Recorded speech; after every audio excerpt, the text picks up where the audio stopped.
viețuim! Aha! No, uite, asta e o capcană ce am învățat-o eu în legiunea străină, băi. Am fost campion pe sate la capcane, bă. Super, super! No, fii atent. Pui cutia asta așa și pui un lemn. Așa! Și înăuntru pui o slănină. Pac, vine iepurele, pac, o mâncat, pac, l-ai prins. Da, iepurele mâncă slănină? Fai, ce mă disperă ăștia, bă, dar nu mai pune atâtea întrebări, mă. Fii atent aici. Dar nu poate să iasă din cutie după aia. No, păi cutia asta e de fier, mă, tu știi ce grea e, mă. Și uite, punem și un bolovan pe ea. Și încape un iepure acolo. Sigur, păi da, uite, e foarte spațios aici. Da! Ajutor! Ajutor! Da! Hopa! Coptile, hai repede să vezi! Ce? Urme de animale, bă! Uaa! Ce urme îs? De urs! Hai să le urmărim!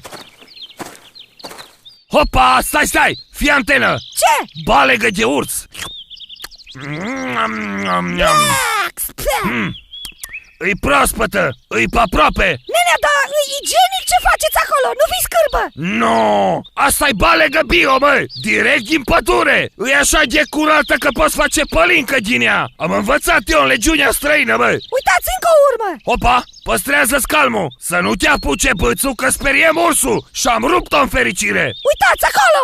Dicursul! Ungure! Bă, dar nici în pădure nu mă lăsați. Ioi! Cum ziceți? Balegă bio, ha?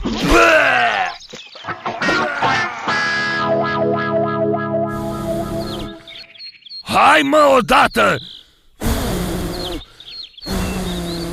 Nenea, am găsit eu ursul! Unde, mă? Uitați aici! Ha, ăsta-i ursul! Ăsta-i ungurul, bă! S-o deghizat în urs! Precis? Da, îl cunosc de la o poștă! Hai, ungure, dă jos șapca, mă! Dă-mă jos urechile alea, bă! Dă-mă jos, mă! Dar vedeți că ăsta cam mormăie, poate nu e ungurul! Da, de unde e? Așa râgâie ungurul după ce bea bere! Nenea, da... Hai, mă, dă jos șapca! Da, nenea, ungurul e aici în spate! Ioi! Hopa! Dați-vă înapoi! Ce, te bați cu el? Da, îi aplic o ciobăiască, băi, cum am învățat eu în legiunea străină! Wow! Bă, ursache, vezi că eu m-am uitat la Karate Kid? Ni, câinele! Paf! Bang! Fugiți!